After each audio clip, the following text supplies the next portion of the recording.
Beleza, pessoal. A nossa aula de hoje é uma aula bem legal, bem prática. A gente vai falar sobre atos, vamos falar sobre termos processuais, prazos processuais. E uma parte muito legal que eu gosto dessa disciplina é aprender como que se faz a contagem dos prazos processuais. Então, no primeiro momento, a gente vai ver o que são atos processuais, o que é um termo processual, como que são feitos esses atos, quais são os horários desses atos, só pode ato no processo físico, como que é feito o ato no processo eletrônico, dentro da Justiça do Trabalho, quais são as peculiaridades inerentes somente à Justiça do Trabalho com relação a atos processuais, prazos processuais. A gente vai ver que tem essas diferenças do processo civil e do processo do trabalho. O aluno ele tem que estar muito atento a essas diferenças, porque você vem na faculdade, nesses 4 anos, estudando processo civil e sempre trazendo como verdade o que está no CPC. Algumas coisas do CPC vão se aplicar ao processo do trabalho nessa parte, mas outras coisas vão ter normas peculiares, normas específicas dentro da CLT, dentro do sistema processual trabalhista lá, incluído na CLT. Okay? Então, nesse primeiro momento, vamos falar de atos processuais, de termos, depois vamos falar de prazos e depois vamos aprender aí alguns institutos relacionados à contagem dos prazos processuais, especificamente dentro da Justiça do Trabalho. Estudamos na última aula sobre os procedimentos, vimos sobre o procedimento sumário e o procedimento sumaríssimo. Já enviei o material para vocês. Estou enviando algumas dicas, fazendo alguns banners aí, enviando para vocês. Hoje eu enviei um banner para vocês falando sobre o procedimento sumaríssimo e a possibilidade de, de haver aí a citação por edital. Hoje a gente vai falar sobre citação, sobre a citação por via postal, a citação por oficial de justiça, a citação por edital. A gente já viu que no procedimento sumaríssimo não pode a citação por edital e já adianto para vocês, como já falei anteriormente, com base no artigo 880, parágrafo 3º, na execução, ainda que seja oriundo do procedimento sumaríssimo, vai poder sim ser feita a citação por edital, somente na fase da execução. Ok? Vou compartilhar aqui os slides. Eu preparei para vocês para a gente começar a nossa conversa sobre atos processuais.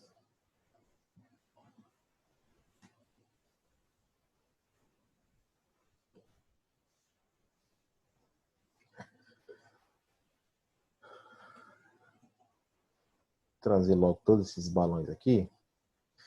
Então vamos lá, pessoal. Atos processuais. Então, toda vez que ocorre algum acontecimento dentro do processo, né, durante a tramitação do processo, isso sendo motivado, seja pelo juiz, seja pelo reclamante, pelo reclamado, por qualquer das partes dentro desse processo, inclusive auxiliares da justiça, atos processuais são praticados pelo serventuário da justiça, pelo secretário, pelo assessor, atos processuais praticados aí por um perito, etc. Então, esses atos, todos esses acontecimentos voluntários que ocorrem dentro do processo, a gente chama de ato processual. Beleza, professor? Você falou de ato processual. Por que que o nome da matéria fala atos, termos processuais? O que seria, então, termos processuais? Alguns atos processuais, eles são reduzidos a termo. Então, nem todos os atos eles vão ser somente de forma documental. Então, por exemplo, quando acontece uma audiência de instrução dentro da Justiça do Trabalho, que a gente percebe aquilo que é falado na audiência, o juiz ele reduz a termo. Outro exemplo prático também é com relação à petição inicial no processo do trabalho. A gente sabe que no processo do trabalho a petição inicial pode ser tanto escrita como também pode ser verbal. Se essa petição for verbal, ela terá que ser reduzida a termo e esse ato processual a gente vai chamar de termo, ok? Então, a audiência toda ela é reduzida a termo, tudo que aconteceu na audiência, a inquirição das testemunhas, as manifestações, você pode fazer a sua defesa, a contestação no momento da audiência, vai ter 20 minutos no processo de trabalho para fazer essa contestação de forma verbal e ela será reduzida a termo e inserida no processo como a prática de um ato processual, ok? Então, uma especificidade no processo do trabalho sobre os atos processuais, esses atos serão públicos e eles vão se realizar em dias úteis entre as 6 horas da manhã e as 20 horas da noite. Então, hoje, a maioria das justiças do trabalho funcionam sobre o processo eletrônico, né? A gente conhece aí o PJE.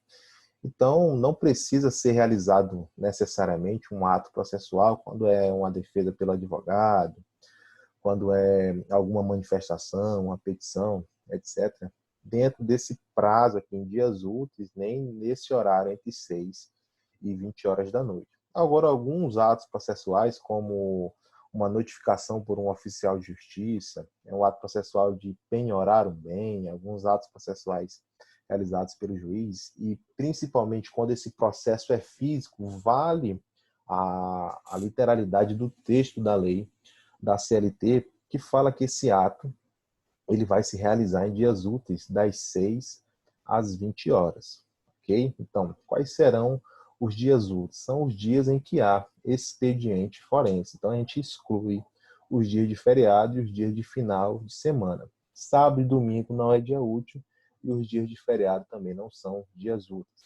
E aqueles dias em que o próprio Poder Judiciário ele considera que não é expediente forense. Então, não vai ser considerado como dia útil para fim de prática de ato processual. Não confundam, preste atenção nessa informação, não confundam esse ato processual das 6 às 20 horas com o horário das audiências no processo do trabalho. Então, os atos processuais no processo do trabalho, eles terão aí entre as 6 e as 20 horas, e as audiências no processo do trabalho serão entre as 8 da manhã e as 18 horas da tarde, ok? Então não faça essa confusão. Atos processuais entre 6 e 20 horas, audiências entre 8 e 20 horas, 8 e 18 horas. Audiências 8 e 18 horas, atos processuais no processo do trabalho entre as 6 e as 20 horas. Esse é o texto da lei, essa é a literalidade. Então, observem bem, quando tiver a questão e ela vier falando que, de acordo com a CLT, os atos processuais, eles vão se realizar em dias úteis, das 6 às 20 horas, tá correto? Tá correto, tranquilo, entendeu? Não vai inventar, mas no processo eletrônico e tal. Se tá falando CLT, não tá falando nada de processo eletrônico, marque como verdadeira essa informação. Dias úteis, das 6 às 20 horas. Esses atos eles serão públicos, salvo quando o contrato determinar o interesse social. Então, tem aquelas situações em que os processos eles vão tramitar em segredo de justiça. Essa é a exceção. Em regra, os processos são públicos e os atos processuais também são públicos e ficam aí disponíveis para quem tiver interesse de ter acesso a esses atos. Ok? Aqui no parágrafo único do artigo 770, havendo autorização expressa do juiz ou presidente, a penhora poderá ser realizada no domingo ou no feriado. Então, a primeira informação aqui fala da penhora ser realizada no domingo ou feriado, somente se houver autorização expressa do juiz ou presidente. Então, a penhora, como um ato processual, ela tem que se realizar em dias úteis, das 6 às 20 horas. O parágrafo único do 770 fala que essa penhora ela pode sim ser realizada no domingo ou no feriado, se houver autorização expressa do juiz ou presidente. Então, note que quando fala aqui realizado no domingo ou feriado, você percebe que o legislador aqui infraconstitucional, ele não colocou o sábado. Então, numa leitura aqui, numa breve interpretação, você pensa o quê? Que os dias úteis também contariam com o sábado, que é pacificado, inclusive agora com um novo Código de Processo Civil, que traz a contagem de prazo somente em dias úteis. No processo do trabalho também, após a reforma trabalhista, no ano de 2017, também traz a disposição da contagem de prazos no processo do trabalho em dias úteis. Então, é pacífico que sábado e domingo são dias não úteis. Então, para fins de contagem de prazo e para fins de prática de atos processuais, de acordo com a CLT, sábado e domingo são dias não úteis. Então, o CPC, ele autoriza a penhora ser realizada no domingo ou no feriado, independentemente de autorização do juiz. Essa é a disposição do artigo 212, parágrafo 2º do Código de Processo Civil. Então, a gente tem a disposição do 770, parágrafo 1 da CLT, que diverge do 212, parágrafo 2º do Código de Processo Civil. No processo do trabalho, então, só poderá haver essa penhora no domingo ou no feriado se houver uma expressa autorização por parte do juiz. No processo de civil, pode haver a penhora no domingo ou no feriado, isso sendo independente da vontade do juiz ou da sua autorização. Beleza? Parte da doutrina tem adotado e entendido que o dispositivo do Código de Processo Civil deve prevalecer e se aplicar ao processo do trabalho. Então, qual seria o cuidado aqui? Para a questão de prova de concurso, para a questão de prova da OAB, para questões aí objetivas que tragam para você a informação de acordo com a CLT, você vai ter como certo que essa penhora no domingo ou no feriado, ou seja, em dias não úteis, só pode ser feita se houver expressamente autorização por parte do juiz. Uma questão discursiva, num caso prático, você trabalhando dentro de um processo aí trabalhista, aí você pode divergir, você pode ter esse entendimento de que não depende de autorização do juiz para se penhorar no domingo ou no feriado. Tranquilo? Estamos juntos aí? Então, a informação da CLT aqui, a penhora poderá ser realizada no domingo ou no feriado, desde que haja autorização expressa do juiz, ok? Você deve ter conhecimento também do processo civil, artigo 212, parágrafo 2º, que a penhora pode ser feita em dias não úteis, no sábado, no domingo, em feriados, ainda que não haja expressa autorização por parte do juiz, ok? Uma atenção aqui com relação ao processo eletrônico, que os atos para atender prazos processuais, eles são considerados tempestivos até as 24 horas do seu último dia. A gente tem aqui a disposição do artigo 213 do CPC. Então, atos processuais, você vê aqui a leitura da CLT em dias úteis das 6 às 20 horas. Então, imagine o juiz, ele abre um prazo para você, para uma manifestação. O prazo se encerra hoje, nessa quarta-feira aqui, que a gente está vivendo e assistindo essa aula aqui. Se o prazo termina hoje, você não teria somente até as 20 horas para praticar esse ato processual. Como esse ato processual vai ser praticado por meio eletrônico, você tem até meia-noite, aí até as 24 horas do último dia do prazo para praticar esse ato, quando a gente fala de processo eletrônico, ok? Então, qual que é o horário vigente? É o horário do local do juízo. Então, se você está aqui em Rio Branco, você não vai praticar o horário de Brasília, não vai ter que praticar esse ato somente até as 22 horas, porque pelo fuso, meia-noite em Brasília, aqui será 22 horas. Você vai ter também até 0 horas, até meia-noite, para praticar esse ato processual. Tranquilo? Pessoal, peço que se alguém tiver uma dúvida, precisar me interromper, abram um áudio, me interrompam e perguntem, ok? Se você não quiser interromper agora, quiser perguntar somente no final da aula, você vai fazendo apontamento, vai fazendo a sua anotação no final, a gente conversa, ok? Então, mais uma vez aqui para fixar, para relembrar, para você aprender você nunca mais errar isso aqui em prova. Então, atos processuais. Qual é a regra? Os atos são públicos, eles devem ser praticados das 6 às 20 horas em dias úteis.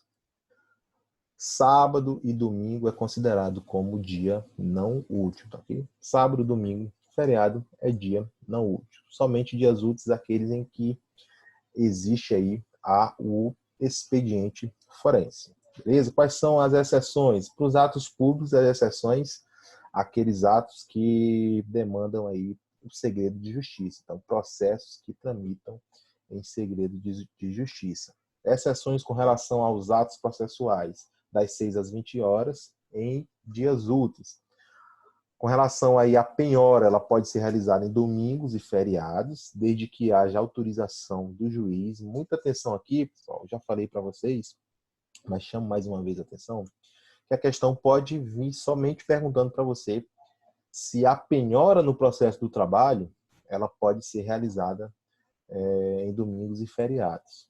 Pode ser realizada? Pode. Agora você tem que sempre lembrar.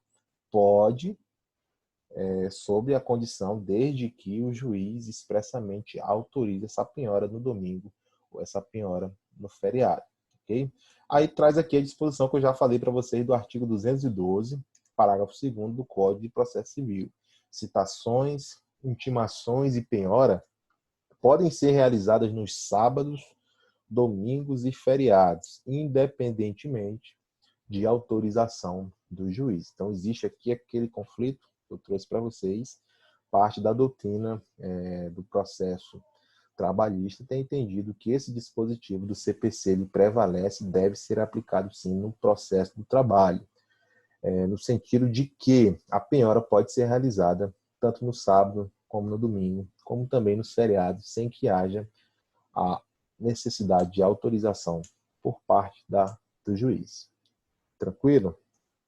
Então, bora para frente. Comunicação dos atos processuais. Então, a gente tem aqui a comunicação dos atos processuais. Tanto essa comunicação dentro do processo, entre as partes, como a gente pode ter aí uma comunicação entre os juízes. Então, quando existe comunicação entre juízes, basicamente a gente tem esses 4 institutos aqui. É a carta de ordem, a carta precatória, a carta rogatória e a carta arbitral. A carta de ordem é aquela carta quando um tribunal ele se dirige a um órgão jurisdicional que é subordinado hierarquicamente. Então imagine um recurso no Tribunal Regional do Trabalho, você tem um recurso ordinário de uma sentença numa vara do trabalho, esse recurso ordinário vai ser julgado lá pelo TRT. E lá no TRT, você faz um pedido incidental de um possível efeito suspensivo, de alguma tutela de urgência, etc.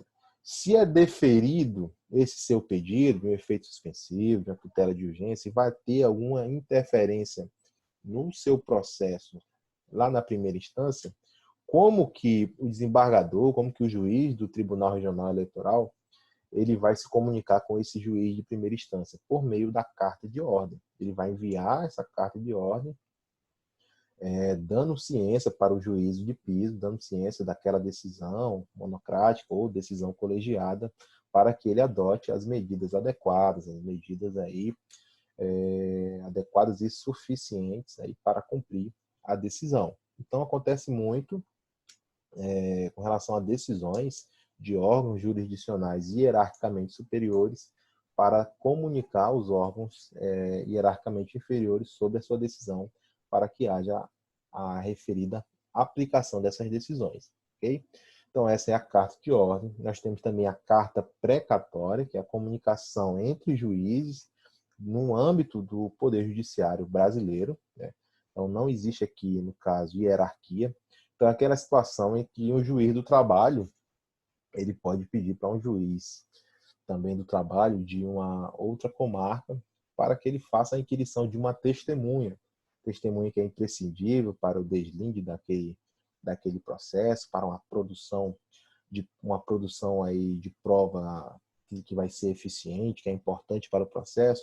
Então, o juiz ele pode pedir para o outro, para ouvir essa testemunha que está impossibilitada de viajar no local distante, e tudo foi pedido pelo advogado, pela parte, e o juiz ele envia essa carta precatória para que, por meio da carta precatória, o juiz faça essa inquirição da testemunha e envie isso, reduza a termo, ou envie os áudios, os vídeos do que aconteceu na audiência, tudo por meio de carta precatória. Bem, bem tranquilo aqui, carta de ordem, carta precatória. Carta rogatória, se a carta precatória é uma comunicação entre juízes no âmbito da jurisdição brasileira, a carta rogatória ela é utilizada entre um juiz brasileiro comunicando um ato processual a um juiz em um estado estrangeiro. Então, um juiz do trabalho que sentenciou, a gente viu que pode ser de competência da Justiça do Trabalho quando existe aí um empregado que é brasileiro e trabalha no exterior, ele pode vir a fazer essa reclamação trabalhista na Justiça do Trabalho. E para que o juiz ele possa se comunicar com o juiz no exterior, para produzir uma prova ou para penhorar alguém, para tentar executar esses valores que possivelmente foram, né, arbitrados numa sentença trabalhista, sentença condenatória trabalhista, ele vai se utilizar da carta rogatória, que é mandando essa comunicação e pedindo esse auxílio aí para um juiz que esteja no exterior, que esteja em um estado estrangeiro.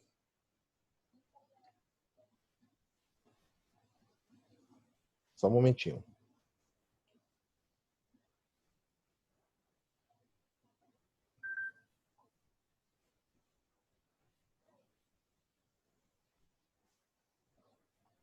Então, vimos aí carta de ordem, carta precatória, a carta rogatória e, por último, aqui a carta arbitral, disposta aí no artigo 237 do Código de Processo Civil. A gente sabe que tem aí, como meio de resolução de conflito, tem os árbitros, né? As câmaras arbitrais. Então, para que o órgão do Poder Judiciário pratique ou determine o cumprimento de ato objeto de pedido de cooperação judiciária formulada por juízo arbitral. Então, a gente tem os juízos arbitrais que trabalham aí paralelamente com o Poder Judiciário e pode haver essa comunicação entre o juízo arbitral e o Poder Judiciário. E o nome desse meio aí, dessa comunicação, desse ato processual, a gente dá como carta arbitral. Okay? Então, comunicação dos atos processuais entre juízos, temos a carta de ordem, carta precatória, carta rogatória e carta arbitral. Bem, tema muito tranquilo aqui, bem fácil de se entender.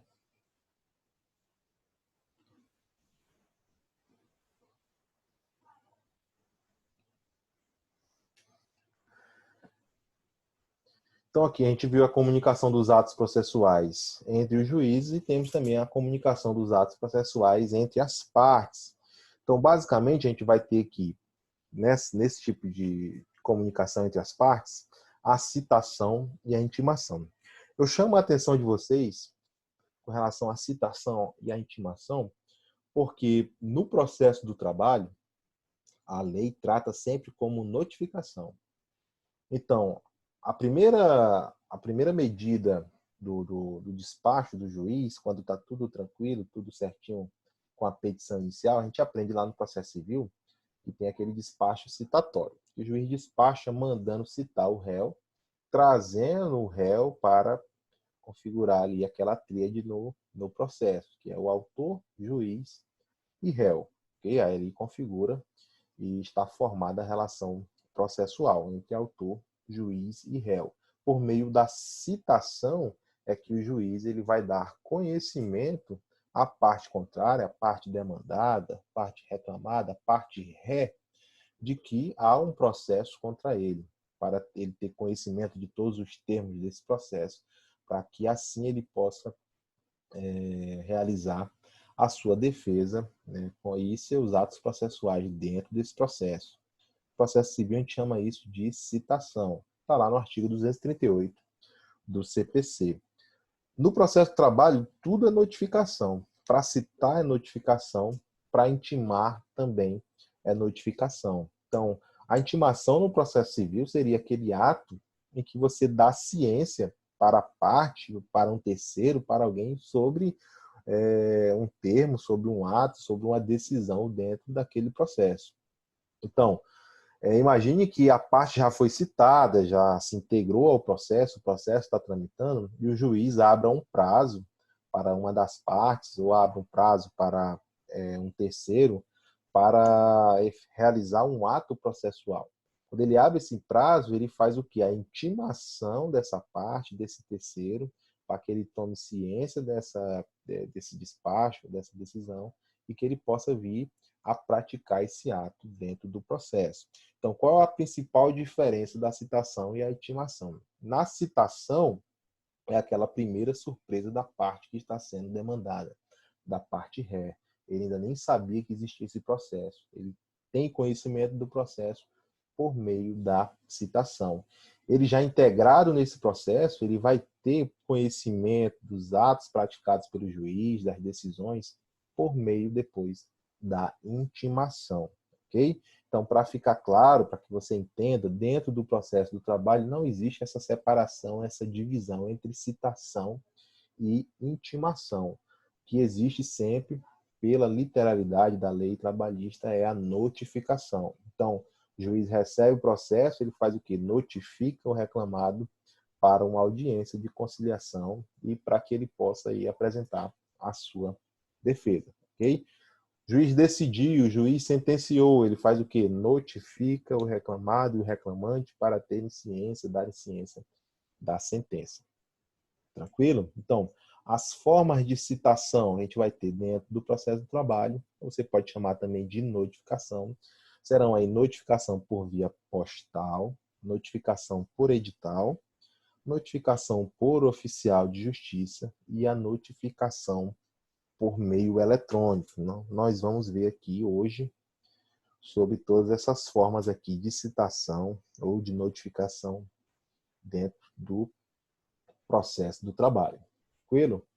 Então, notificação por via postal. Então, esse aqui é o texto do artigo 841 da CLT. Ele traz esse texto aqui, que recebida e protocolada a reclamação trabalhista, o escrivão ou secretário, dentro de 48 horas, remeterá a segunda via da petição ou do termo, no caso aqui do termo, quando essa petição for feita de forma verbal, ao reclamado. Então, note que aqui ele não fala citando-o, ele fala notificando-o ao mesmo tempo para comparecer à audiência do julgamento, que será a primeira desimpedida depois de 5 dias. Então, nós temos aqui no caput do artigo 841 da CLT algumas informações interessantes, informações importantes. Então, a primeira delas, que quando é recebida a reclamação trabalhista, o escrivão ou secretário ele tem um prazo de 48 horas para enviar a notificação para a parte reclamada. Um detalhe importante que eu peço que você tenha uma atenção especial é que ele não fala que é o juiz que vai remeter, ele fala que é o escrivão ou o secretário. Então, no processo civil, quando recebe, quem faz o despacho citatório é o juiz. No processo do trabalho, recebida a reclamação trabalhista, diz aqui que o escrivão ou secretário não é o juiz, dentro de 48 horas remeterá, ele pega uma segunda via da petição e remete ao reclamado, notificando ao mesmo tempo para comparecer à audiência de julgamento, que será a primeira desimpedida depois de 5 dias. Então, a gente vai ter alguns modelos de acontecimento dessa audiência. Geralmente, o que acontece nas varas de trabalho é que essas audiências são fracionadas e sempre essa primeira audiência é uma audiência de conciliação. A regra é que para o procedimento ordinário, no procedimento ordinário, faz-se primeiro uma audiência de conciliação, depois faz a audiência de instrução, depois a de julgamento. No procedimento sumaríssimo, a gente viu que existe o quê? Uma audiência una. Então, não tem essa de primeiro uma audiência de conciliação para depois uma audiência de instrução, já que no procedimento sumaríssimo, de acordo com o dispositivo da lei, essa audiência é una e tudo vai acontecer nesta única audiência. Então, o que acontece nas varas de trabalho? Às vezes, mesmo no procedimento sumaríssimo, a primeira audiência é só de conciliação. Então, não há esse cumprimento rígido por parte dos juízes no procedimento sumaríssimo da lei trabalhista. Professor, mas se eu começar a advogar e tiver uma audiência para eu ir, procedimento sumaríssimo, o que eu devo fazer? Será que já vai ser audiência de instrução, já leva as testemunhas, ou vai ser a audiência de conciliação? O que eu aconselho? Ligue lá na vara do trabalho e veja como que é o comportamento do juiz. Vai ter juiz que vai fazer a audiência una e tem juízes que vai fazer a audiência primeira, a audiência só de conciliação. Então, uma simples ligação, conversa com o secretário, o serventuário lá, que trabalha na vara do trabalho, e pergunte para ele, como que é a sistemática aí? Eu estou com processo, está no procedimento sumaríssimo, a lei fala que essa audiência é una, e eu estou com essa dúvida, se vocês aplicam de fato a lei, ou se vocês desmembram essa audiência em, primeiramente, uma audiência de conciliação, e posteriormente uma audiência de instrução. E aí eu não vou ter que levar, nesse primeiro ato aqui, nessa primeira audiência já, todas as testemunhas, todas as provas que eu pretendo produzir dentro do processo. E ele vai te responder e você vai saber como proceder. Para fins de lei, a gente sabe que no procedimento sumaríssimo, a audiência é una. No procedimento ordinário, essa audiência ela já é fracionada. Começa pela audiência de conciliação, depois pela audiência de instrução e julgamento, ok? Independentemente do modelo dessa audiência, de qual procedimento é, o fato é que o caput desse dispositivo aqui, do artigo 841 da CLT, ele diz que essa notificação tem que ser antes de 5 dias da ocorrência da audiência. Então, será comparecer à audiência de julgamento, que será a primeira desimpedida depois de 5 dias. Então, o prazo entre o reclamado ser notificado e a data da primeira audiência, esse prazo não pode ser inferior a 5 dias. Então, o legislador colocou 5 dias, tratando como um prazo razoável para que esse reclamado ele possa aí se preparar para produzir a sua defesa, ou se preparar utilizando do ius postulante, né, com a capacidade postulatória dele mesmo se defender, ou contratar um advogado, entregar os documentos para que ele prepare a sua defesa. Então, entre a data da notificação e a data da audiência, você lembra o quê? Tem que ter no mínimo 5 dias. Onde que está isso? Caput do artigo 841 da CLT, beleza? Uma informação muito importante, pessoal. Atenção aqui, olhe para mim, olhe aqui nos meus olhos, largue o celular, quem está batendo a caneta no caderno, para de bater. Olha aqui para mim, 5 dias entre a notificação e a audiência. Aí você vai anotar aí, a União, os estados, o Distrito Federal, os municípios, as autarquias e as fundações públicas terão prazo multiplicado por 4 aqui com relação a esse prazo entre a notificação e a data da audiência. Então, esse prazo de 5 dias, ele será transformado em 20 dias entre a notificação e a primeira audiência no processo do trabalho para a União, para os estados, os municípios, o Distrito Federal, autarquias e fundações públicas de direito público. Beleza? Então você pega, poxa, se for fazenda pública, esse prazo aqui ele é contado em quádruplo. É a única situação dentro do processo do trabalho que esse prazo é contado por 4 vezes, contado o prazo em quádruplo. A União, os estados, os municípios, o Distrito Federal, as autarquias e as fundações públicas vão ter em todos os atos processuais dentro do processo do trabalho prazo em dobro. com exceção do prazo entre a notificação e a primeira audiência, ou seja, o prazo para a defesa, o prazo para a contestação dessas pessoas que eu listei para vocês aqui, estados, municípios, Distrito Federal, União, autarquias e fundações públicas, que terão para a defesa, para a contestação, entre a notificação e entre a data da audiência, terão prazo contado 4 vezes, ou seja, prazo de 20 dias. Beleza? Então, anote para que você não esqueça. Prazo de 5 dias para pessoas normais, pessoas de direito privado, pessoas de direito privado, empregador, pessoa física, etc. Sociedade de economia mista, empresa pública, etc. Ok? Prazo em quádruplo da defesa da contestação para a União, estados, municípios, Distrito Federal, autarquias e fundações públicas. Prazo em quádruplo para contestar.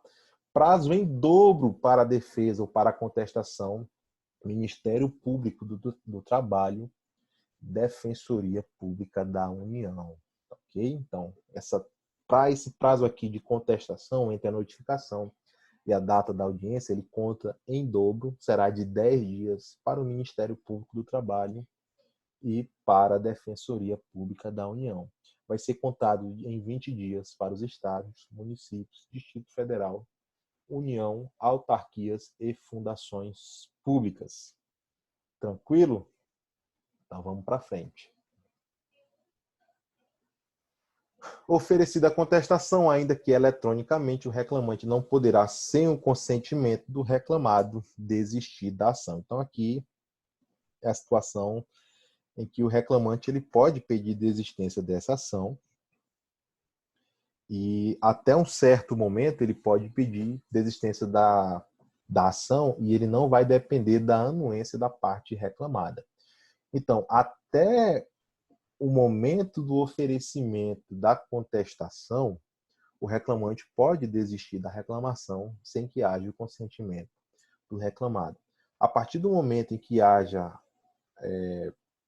o proferimento desse ato processual de defesa, de contestação, seja na audiência ou seja de forma eletrônica, você colocou a contestação aí eletronicamente dentro do processo, a partir da efetivação desse ato processual de defesa, se o reclamante quiser desistir do processo, ele pode pedir a desistência, mas vai depender da anuência da parte reclamada com relação a essa desistência. Se ele não anuir com a desistência, o processo vai correr normalmente. Se ele anuir, o processo é extinto aí, sem resolução de mérito, o processo é arquivado na Justiça do Trabalho. Se for antes da contestação, se for antes da defesa, ele pode pedir desistência antes da defesa e não vai ter nenhum problema, não vai precisar o juiz intimar, notificar a parte contrária para falar se tem anuência ou não com relação à desistência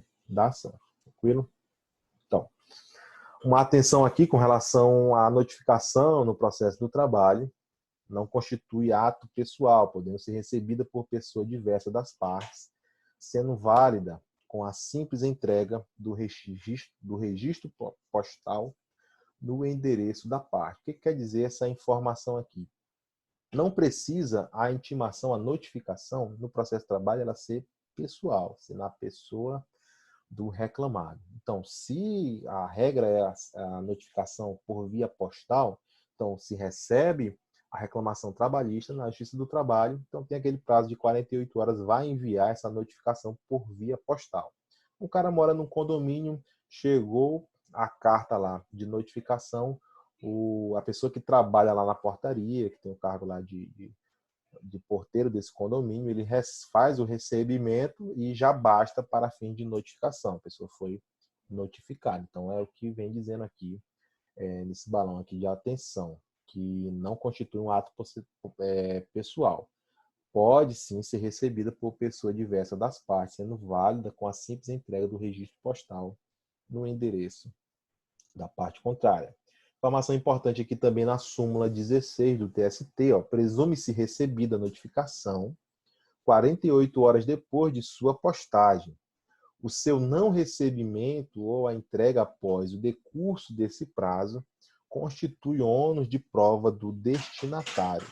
Então, quando a Justiça do Trabalho, a Secretaria envia essa notificação por via postal, após decorridas 48 horas, já se presume recebida a notificação, ainda que não haja uma comprovação dentro do processo de que foi recebida essa notificação. O ônus de provar isso cabe à parte requerida, cabe à parte reclamada, de provar que não foi notificada. Então, se presume como notificada. Então, se houver aí uma revelia dentro desse processo, a parte nunca apareceu, etc., ainda que esteja presumida a sua notificação, ele vai poder, sim, depois provar dentro do processo que houve aí um vício na citação, um vício na notificação, porque ele não foi notificado. O ônus de provar essa situação é do destinatário dessa carta postal, dessa notificação postal, tá ok? Serve também para ele provar no juízo que não decorreram aí não decorreu o prazo de 5 dias entre a notificação e a data da audiência. Imagine que a secretaria enviou essa notificação postal em uma data e tinha esse prazo aí no interregno entre a data do envio e a data da marcação da audiência, tinha um prazo de 10 dias, vamos dizer assim.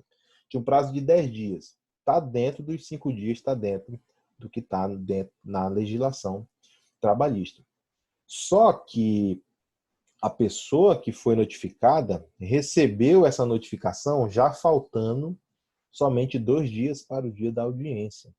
Então, existia a presunção de que após 48 horas enviada a carta postal, a pessoa já estava notificada, mas eu posso demonstrar, comprovar, provar quando eu assinei, o dia que eu realmente recebi lá da pessoa da portaria do meu condomínio, etc. Então, vai depender da situação, você vai ter que provar em juízo que recebeu, que de fato foi notificado apenas com 2 dias de antecedência da audiência. E você precisa ter pelo menos 5 dias. Você pode demonstrar isso dentro do processo. Pedir para o juiz que redesigne essa audiência, que essa audiência seja redesignada para uma outra data, para que você tenha esse prazo legal aí para você construir a sua defesa, contratar um advogado, juntar provas, convocar testemunhas, etc. Ok? Então, essa aqui, notificação postal, ok? Vamos aí para a notificação por edital. Na notificação postal aqui a gente falou. Professor, Oi, posso tirar uma dúvida? pode, meu amigo? É o seguinte, faz de conta que a pessoa ela mora no condomínio, um exemplo, e o porteiro recebeu a notificação, só que a pessoa estava viajando. Chegou no dia da audiência, ele não foi à audiência, porque ele não estava viajando, não estava sabendo. Ele é considerado revel? É revelia? Mas ele vai ter que demonstrar, né? Ele vai Não, ter mas, que por demonstrar. exemplo, justamente, mas chega na audiência ele ainda não está sabendo, né, Sim, ele não acontece. renovou a notificação, né? É, Então, vai acontecer a audiência mesmo assim? acontece a audiência. Se não tiver nenhuma informação dentro do processo, o juiz É, vai fazer a audiência e vai presumir, né, que foi entregue. E mais, ele pode ter informação já dentro do processo que essa notificação foi entregue lá no condomínio onde ele mora e foi recebido lá isso, pelo porteiro, entendeu? Aí a entendi. parte contrária que se sentir prejudicada, se estava viajando, se não recebeu de fato essa notificação, aí incube a ela demonstrar, dela esse ônus probatório de demonstrar dentro do processo, ela não foi notificada da forma devida, entendeu? Perfeito. Aí Entendi. o juiz tendo essa prova, eu acredito, nenhum juiz vai ser rigoroso ao ponto de manter uma revelia que a pessoa está demonstrando, como você falou no exemplo, que de fato estava viajando, que foi recebido na portaria, mas que ele não teve a ciência da audiência, por isso não pode ser prejudicado. Então é um ato muito simples do juiz, vai ter o que? Cancelar a audiência e marcar uma nova, né, para não ter aí o risco desse processo lá no final ele ser anulado, né, por conta só de uma audiência. Sim, sim. Okay? Então, Tá joia, obrigado. demonstrando tudo certinho, muito provavelmente o juiz ele vai marcar uma nova audiência. Ok. Ok? Ok, obrigado. Então vamos lá, agora notificação por edital. Estamos ainda no artigo aqui 841, tratando aí nos parágrafos desse dispositivo. A gente chega aí na notificação por edital. Na notificação por edital, ela vai acontecer quando? Quando o reclamado ele criar embaraço para o recebimento da notificação postal ou da hipótese de não ser encontrado, né? Aí vai ser permitido a notificação por edital. Então, às vezes, existe a hipótese do cara criar embaraço, existe também a hipótese dele não ser encontrado. E existe aquela hipótese de o cara estar em um lugar incerto e não sabido. Aquela situação de que o cara se mudou, o cara, a empresa, o empregador, por exemplo, a empresa saiu daquele local, ninguém sabe mais onde a empresa está localizada, ninguém sabe mais onde o empregador está localizado, e você não tem como citar essa parte. A gente já viu que se isso acontecer dentro do procedimento sumaríssimo, se o endereço não está completo, o que o juiz vai fazer? Arquivar o processo. No procedimento sumaríssimo, o juiz ele deve arquivar o processo quando acontecer esse tipo de situação. Então, a citação por edital ela só vai poder ocorrer no procedimento ordinário. Okay? Então, se existe aí embaraço para o recebimento da notificação postal, ou na hipótese dele não ser encontrado nem por oficial de justiça também, então fica autorizado ao juiz determinar a notificação dessa parte por via de edital, a notificação por edital. Okay? O que acontece, pessoal, geralmente na prática, na Justiça do Trabalho, é que essas notificações são feitas todas por oficial de justiça. Então a gente percebe que na reclamação trabalhista, essa primeira notificação, que seria a famosa citação, ela é feita por oficial de justiça. E o oficial de justiça depois reduz a termo, dentro do processo, né, como que foi feita essa notificação, essa citação. Okay? Então, o oficial coloca lá uma certidão, certifica para todos os fins, que na data tal, horário tal, comparecia ao endereço tal, informado pela parte reclamante, e citei, notifiquei fulano de tal, que assinou, recebeu e deu contrafé. Então, ele coloca lá a certidão, e naquele dia, naquele horário, ele acabou notificando a parte contrária e coloca isso dentro do processo para que todas as partes tenham ciência aí da notificação do reclamado, no caso. Ok? Então, às vezes, acontece dele tentar, o oficial tentar, liga, vai no endereço, o cara não tá, o cara se esconde, não quer assinar, etc. Então, o juiz ele acaba não tendo outra alternativa a não ser realizar a notificação por meio de edital. Ok? Na execução, aqui é aquela informação que eu dei no início da aula para vocês, a informação que eu dei na aula anterior, falando de procedimento sumaríssimo, e a informação que eu dei para vocês, eu enviei um banner hoje no grupo, nosso grupo de processo de trabalho lá no WhatsApp, falando disso aqui, ó, que na execução é admitida a citação por edital, quando o executado é procurado por 2 vezes no espaço de 48 horas e não é encontrado. Então, o artigo 880, parágrafo 3º da CLT, autoriza a citação por edital na execução. Lembrando que a citação na execução, a notificação dentro da execução trabalhista, ela sempre deve ser pessoal. A citação na fase de execução trabalhista, ela deve ser pessoal, tem que ser na pessoa do executado, ok? Então, essa citação ela vai ser feita por meio de oficial de justiça na pessoa do executado.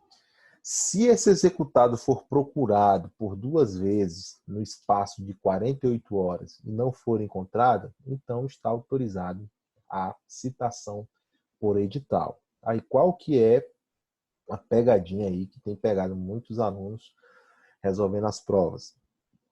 É porque a gente tem sempre essa máxima de que não cabe citação por edital no procedimento sumaríssimo. Só que isso só se aplica no processo de conhecimento trabalhista no procedimento sumaríssimo.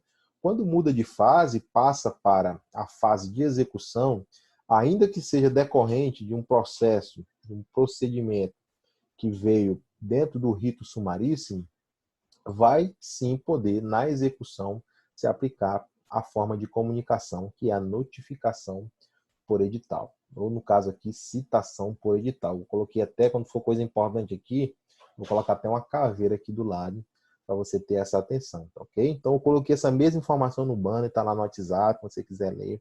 Informação importante que pode cair na sua prova, tá? Então, no procedimento sumaríssimo, não se fará citação por edital. Essa é a regra, isso aqui é fato. Procedimento sumaríssimo não é compatível com citação por edital. Fato. Entretanto, tal restrição atinge somente a fase de conhecimento, aplicando-se na fase de execução o artigo 880, parágrafo 3º da CLT, permitindo, portanto, a citação por edital, quando esse executado ele é procurado por 2 vezes no espaço de 48 horas e não é encontrado. Beleza? Pessoal, percebam que muito do que a gente está falando aqui, que essa aula é toda pautada em texto da lei, literalidade do texto da lei, texto da CLT. Nem muita jurisprudência a gente tem sobre isso, não temos muitas súmulas, tá ok? É, de fato, o texto da lei, estudando o texto da lei, lendo esses dispositivos, lendo esses artigos, prestando atenção aqui na aula, resolvendo aí depois alguns exercícios que a gente vai fazer. Não tenho dúvidas que vocês vão fechar essas questões aqui e vão achar graça no dia da prova, beleza? E a notificação por oficial de justiça, aqui na fase de execução, ó, como eu já falei para vocês, que a citação na fase de execução ela é feita primeiramente pelo oficial de justiça e depois, se não houver essa possibilidade, a gente falou, se ele não foi encontrado por 2 vezes, dentro do prazo de 48 horas, será feita aí a notificação, a citação por edital, ok?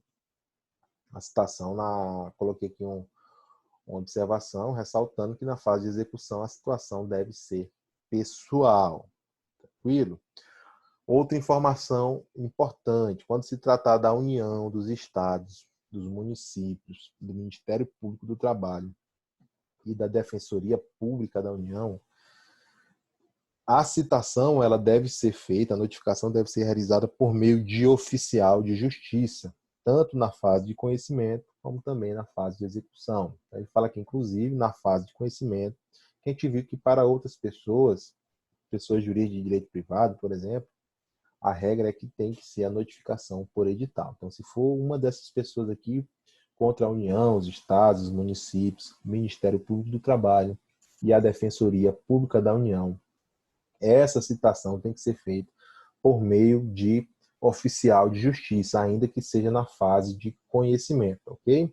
Notificação aí na pessoa do representante legal dos referidos entes públicos. Então, existe aqui essa pequena exceção com relação à fazenda pública. A gente sabe que a fazenda pública ela goza de alguns privilégios processuais. Dentre outros privilégios, existem também os privilégios processuais. Então, toda vez que você se deparar com uma questão ou estiver analisando um caso concreto em que existe, dentre as partes processuais, a fazenda pública, está um município, um estado, está o Ministério Público do Trabalho, não é fazenda pública, mas o garantidor da ordem jurídica, Ministério Público do Trabalho e Defensoria Pública da União, sempre que vê essas pessoas entre as partes do processo, você vai sempre lembrar que eles gozam aí de alguns privilégios processuais e você tem que ter essa atenção, porque é aí onde estão as exceções muitas vezes, beleza?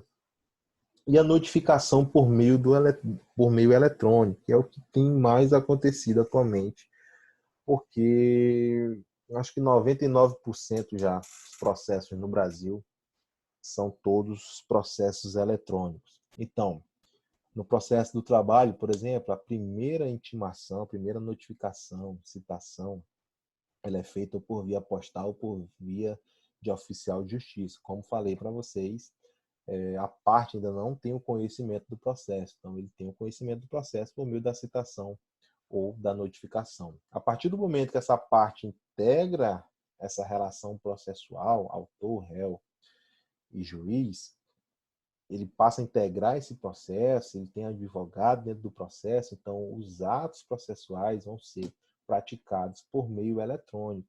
E as notificações também serão praticadas por meio eletrônico. Então, a gente tem aqui essa lei, a Lei 11.419, de 2006, que regula no âmbito da Justiça do Trabalho, ela é regulamentada no âmbito da Justiça do Trabalho pela Resolução número 185 de 2017. Essa lei aqui que trata sobre o processo eletrônico no Brasil. Então, ela estabelece, nos processos eletrônicos, todas as citações, intimações e notificações, inclusive as destinadas à União, Estados, Distrito Federal e municípios, e suas respectivas autarquias e fundações de direito público serão feitas por meio eletrônico, sem prejuízo da publicação no Diário Eletrônico da Justiça do Trabalho.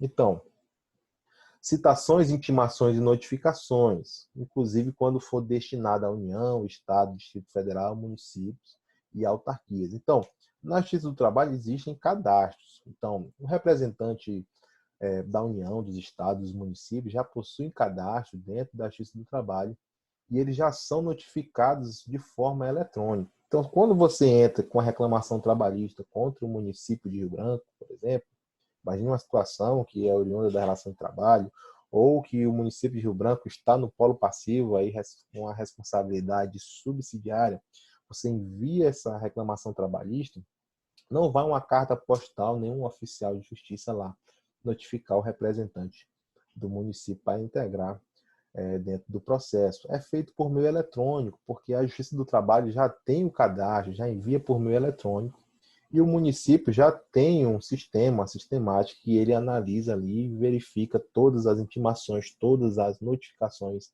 eletrônicas. Então, o processo eletrônico ele funciona assim, principalmente para grandes empresas que existem, possuem aí grandes demandas judiciárias, as empresas maiores, e também a Fazenda Pública, a União, os estados, os municípios, Distrito Federal, autarquias, fundações de direito público, tem o Ministério Público do Trabalho, Defensoria Pública da União, então são notificadas todas aí por meio eletrônico. A gente entra agora.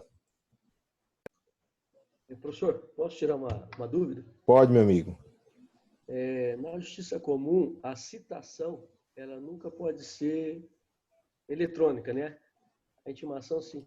E a justiça do trabalho, pelo que eu estou vendo aqui, ela pode, né? Isso é uma evolução. E qual foi, assim, a ideia que eles entenderam, porque a citação pode ser eletrônica? O senhor falou de um cadastro, né? Sim, Mas sim. nem todo mundo é cadastrado. Então, no caso, só recebe eletronicamente as empresas cadastradas, é isso? Sim, mas quando for possível você fazer essa notificação de forma eletrônica. Então, se você não tem essa possibilidade na empresa, aí eu volto àquela situação que vai depender muito do juiz, da vara do trabalho. Então, é uma possibilidade. Agora, tem um juiz, às vezes o juiz ele é mais rigoroso, ele gosta mais de algo mais formal, ele pode utilizar a sistemática de, pelo menos na citação, ele fazer por meio postal ou por oficial de justiça.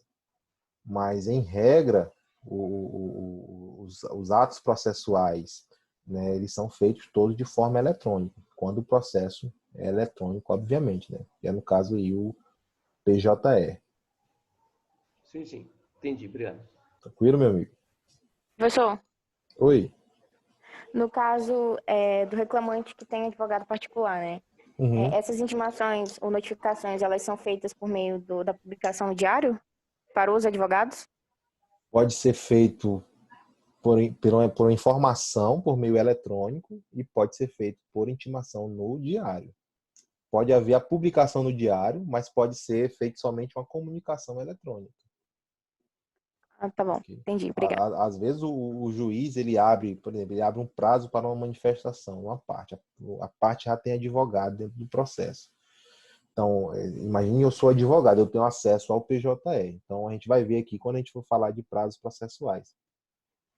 O servidor lá da justiça, ele faz essa comunicação por meio eletrônico. Ele comunica a parte por meio do seu representante processual, no caso o advogado, ele comunica desse ato processual que ele vai ter que praticar dentro daquele processo. Praticar ou não, ele pode praticar o ato, pode também perder o prazo ou então entender que não deve se manifestar, etc. Mas, de qualquer forma, ele vai ser comunicado daquele despacho, daquela decisão, por uma comunicação eletrônica. Então, ele é comunicado, ele tem um prazo, esse prazo é de 10 dias para ele ter ciência dessa comunicação eletrônica. E expirado esse prazo, ou então, a partir do dia em que ele der ciência dessa comunicação, aí que começa a contar o prazo processual. Esse prazo de 10 dias ele não é contado como prazo processual. Ele é apenas um prazo dentro do sistema para que você possa ter ciência dessa comunicação eletrônica. Se você tiver ciência no primeiro dia dos 10 dias, daí já passa a correr o prazo processual. Se você não toma ciência, imagine você não entrou no PJE, não tomou ciência dessa comunicação eletrônica, então vai iniciar a contagem do prazo processual a partir do 10º dia, que é o prazo que você tem para ter ciência da comunicação eletrônica.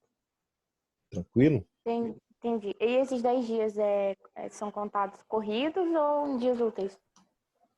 É corrido. Como eu te falei, não é prazo processual. O prazo processual é contado em dia útil. Dia útil.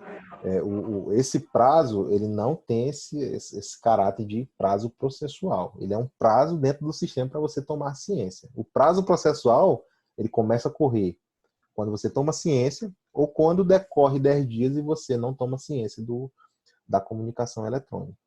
Ok? Diferente da intimação no diário. Quando você é intimado no diário, a partir do dia em que você é intimado no diário, no dia seguinte começa a contar o prazo processual. Então é diferente. Quando a gente for falar de prazo processual, eu vou trazer esses detalhes para vocês, ok?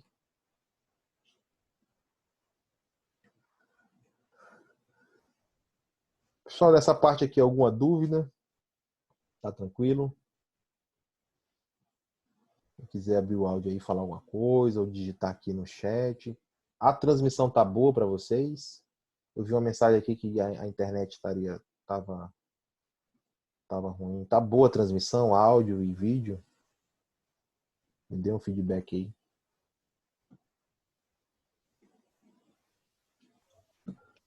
Professor, de vez em quando sua voz falha. Pelo menos aqui para mim.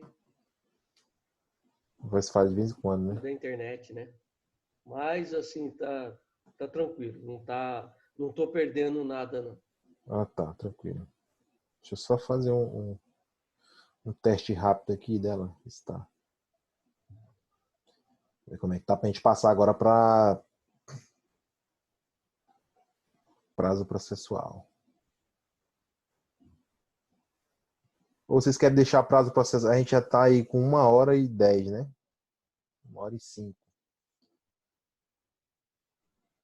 Vocês querem deixar prazo processual para uma próxima aula? Como é que vocês estão aí? Estão cansados e tal? Se puder deixar, para mim, melhor. Né? Então a gente deixa para uma próxima aula, né? Até para a gente também não sair acumulando muita matéria e eu acho que dá tranquilo, porque o que eu penso? Não é nem que não daria tempo, é porque quando a gente fala de prazo processual e contagem de prazo, né? Então tem um marco de início, final, se conta dia útil, se conta feriado, quando começa, então geralmente surgem muitas dúvidas. Então a gente pode demandar um pouco mais de tempo para estar tirando dúvida do pessoal com relação à contagem de prazo processual. Beleza? Então vamos deixar para a próxima, que eu terminei aqui a parte de atos processuais, né? Aí na próxima aula a gente fala só sobre prazos processuais, eu trago algumas questões, a gente resolve, e a gente fecha esse assunto. Aí depois a parte, aí eu acho que o próximo conteúdo vai ser sobre despesas processuais. Só de estou cansado. Ai, meu Deus do céu, o pessoal estuda 1 hora e tá cansado. Tá certo. E sobre a aula de hoje, ficou alguma dúvida ainda? Tá tranquilo? Pessoal, deu para entender? Posso confiar em vocês aí? Pode cair questão na prova disso aí? Se cair na OAB, vocês vão acertar. Não vamos fazer vergonha do professor.